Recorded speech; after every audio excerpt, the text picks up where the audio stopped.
Hello, I'm Steph from iDriver Classic, and today I'm showing you a car that you've probably never heard of. I hadn't heard of it, and I'm a massive car nerd. It's the Paramount. Now, there were less than 80 of these made, so of course you've probably never heard of it, and you've probably never seen one either. But anyway, the Great British Car Journey had, and this came up for auction, and they purchased it. And just like many British classics, this lovely old lady has sprung a couple of problems. So she apparently has been working flawlessly recently. She heard I was coming down to do her YouTube debut, and suddenly, the minute you turn her off, she doesn't want to start again. So in today's video, we're doing it slightly differently. She's going to be running all the way through. So apologies if some of you really enjoy that first startup note. You'll still get to hear the engine revved, but we won't be starting it from cold. So in today's video, I'm going to walk you around her, show you in great detail, talk about some of the modifications that have been made, and also the very limited amount of history I've got on the Paramount and the company itself. I hope you enjoy this one. It's a little bit different and it's quite exciting. So come on, let's hope she gets to the end of the test drive. When you think of car manufacturers in Derby, Paramount probably wouldn't be top of your list, but for a brief moment in history, these cars were made in Derbyshire, which is funnily enough where we're filming this today, because we're filming at the Great British Car Journey. I've talked about it before. If you haven't been, you definitely need to go.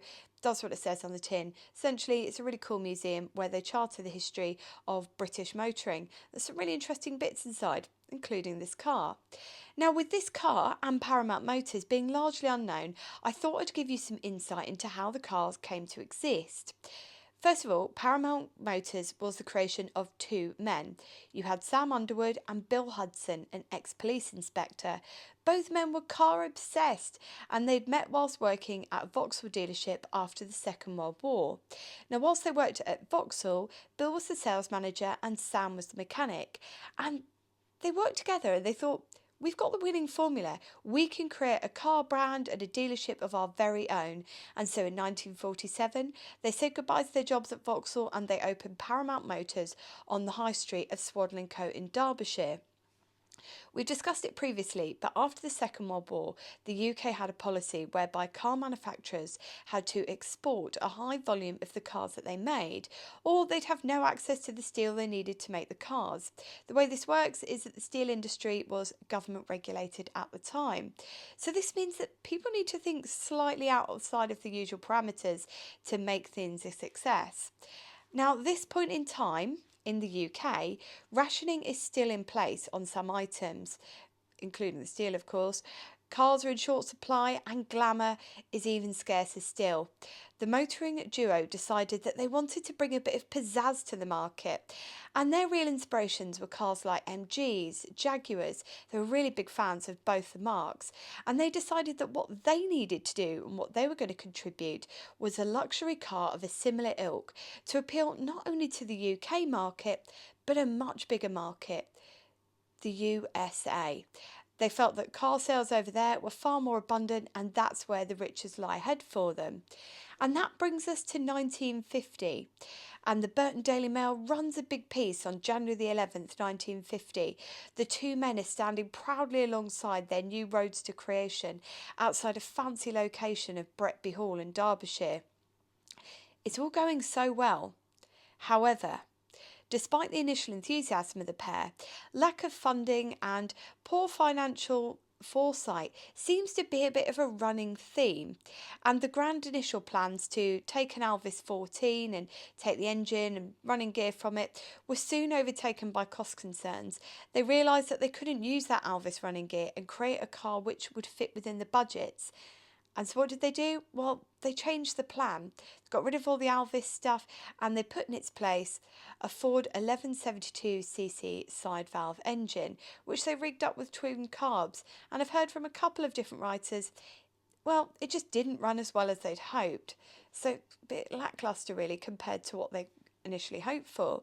And it was this side valve powered engine car which was debuted to the world in that January 1950 press piece. The Paramount car, as you see here today, would have had that initial engine, but it doesn't. It now runs Triumph 1500 engine and gearbox, and it was designed with an underslung ladder frame chassis with independent front suspension by Top Wishbones and a low transverse leaf spring. You've got a live rear axle on semi-elliptical springs, and then it's finished with Girling hydro mechanical brakes. So it's pretty usual for the time and what you would expect. What you may not be expecting straight away is that we talk about that steel shortage. Well, the pair were very aware of that, and the body on this is made from aluminium panels on an ash frame, which may not surprise you given that low volume of surplus steel knocking about. However, this roaring start of a brand new design, debuted outside a grand location, just didn't lead to the success that the Motor Mad pair had hoped for. And would you believe it? The company only sold around 10 cars, this one included, from their Swadlincote base before the assets of Paramount Motors were then sold in 1951. So really, it only gives it just over a year.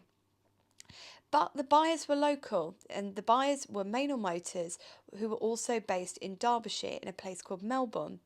They then made some changes to the cars. So if you ever see one of their cars, you'll notice there's a few cosmetic differences. And they then only produce a further 12. So sadly, this didn't give the car the Midas touch it needed. And then Maynard Motors goes under a mere 12 months after acquiring the assets from Sam and Bill.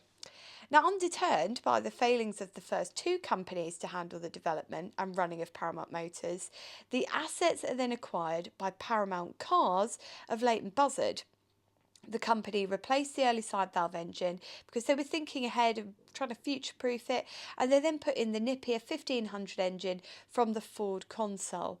But this and a hardtop made the car so expensive it then outpriced the console it had borrowed the engine from. To give you a bit of perspective, it was priced at over £1,000 by this point, which was very expensive for a car at the time, and especially expensive when you've got a brand trying to push an expensive car that doesn't really carry any gravitas. Now, by 1956, the party's over and the company came to a close, and it had 26 cars in stock and not a single buyer to show for them. Across the entire lifespan of the company, it's estimated there were between 70 and 80 cars made. There are figures ranging from 72 to 78, but all in all, an utter financial failing, which for a design could have been so much more in the right set of hands. But what's going on inside? Well, come and have a look and I'll show you this dash in more detail.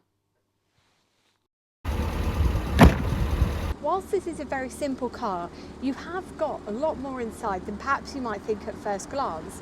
You've got your oil pressure gauge, you've got your fuel gauge, you've got your speedo, running up to a rather ambitious 90 miles per hour. You've got your amp meter and you've got your water temperature gauge there as well. You've also got this warning light here that's telling us that the battery isn't charging. Well, allegedly, but there's not much that we can do about that. So we're been told, don't worry about that for now. And then you've got a series of pulls along here. So you've got, as you'd expect, you've got your wipers. You've got this one here that doesn't seem to do anything. So I'm not entirely sure what that was set up to do. You've got your starter, so it's a push start on this one. You've got your choke here and you've got your lights. And that is everything that we've got in here. Remarkably simple. Brilliant layout. Realistically, in a car of this era, you don't need much else. However, if you're looking for a handbrake, that is something we definitely could have done with, and there isn't one on the car. And nobody's particularly sure why. But anyway, we were talking about that engine as we were walking around. So remember, when you hear this engine on test today, it's not the original engine as it would have had from Ford. It's now a Triumph 1500 engine, and I think, judging by the very limited gear change I've done so far, I think it's been mated up with the Triumph 1500 box as well, because it all feels remarkably similar. Now you can hear it burbling away in the background, but I'll tell you what I'll do anyway, just for tradition's sake. We'll flip round to the back end, have a listen to the engine being revved, and then let's head on out.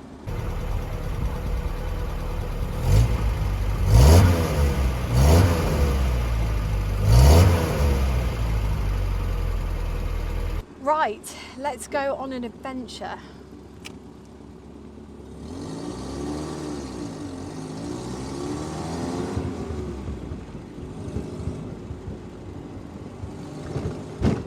Woo! this certainly feels agricultural, my goodness. Giving the team a wave.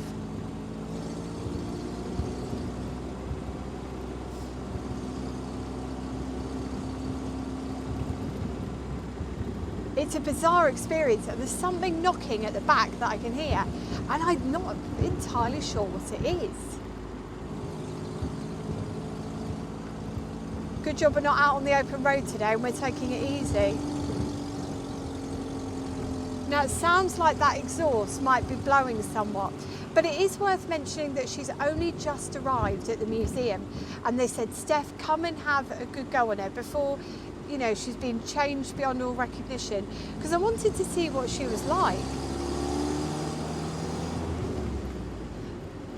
Now the scary thing is if you wanted to, you could easily take this lovely car out on the open road, because that Triumph engine and box mated together is actually making this quite a nippy little thing. And bear in mind, that frame isn't particularly heavy.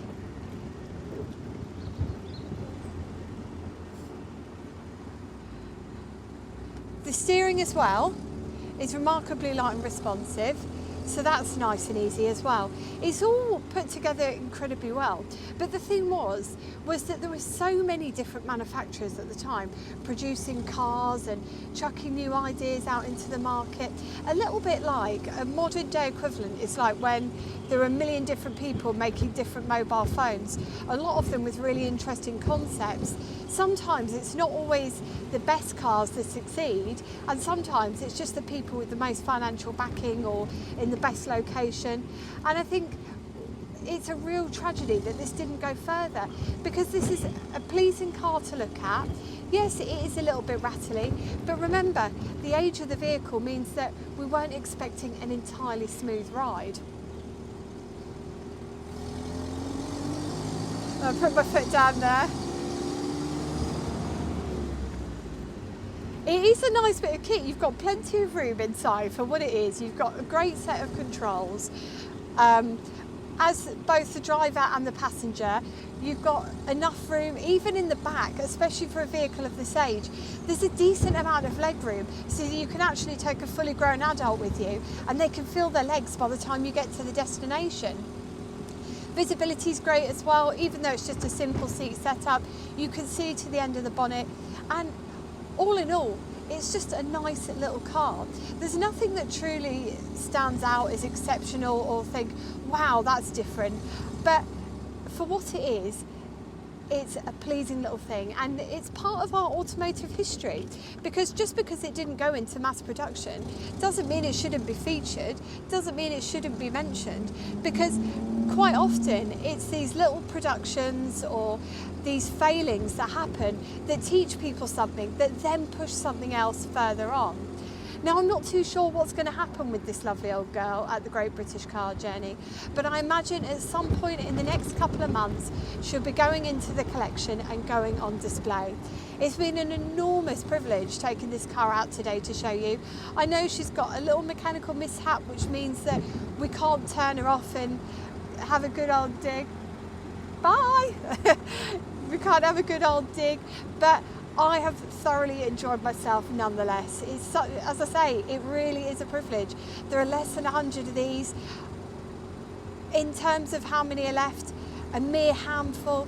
So not only am I experiencing something that I'll probably never get to experience again, I'm also tapping into a really obscure bit of motoring history that perhaps many of us have never experienced ourselves. Now remember, if you want to see it, I imagine the museum are probably going to take probably the next month to 6 weeks to get her together, and then she will be going on display for everybody to go up and see and get up close and personal. So if you are heading down to Great British Car Journey, make sure you check in with this lovely old girl and give her a nod from me. But that's it from me. So I hope you enjoyed this one. I hope you enjoyed an obscure bit of motoring history. But until next time, take care and drive safely.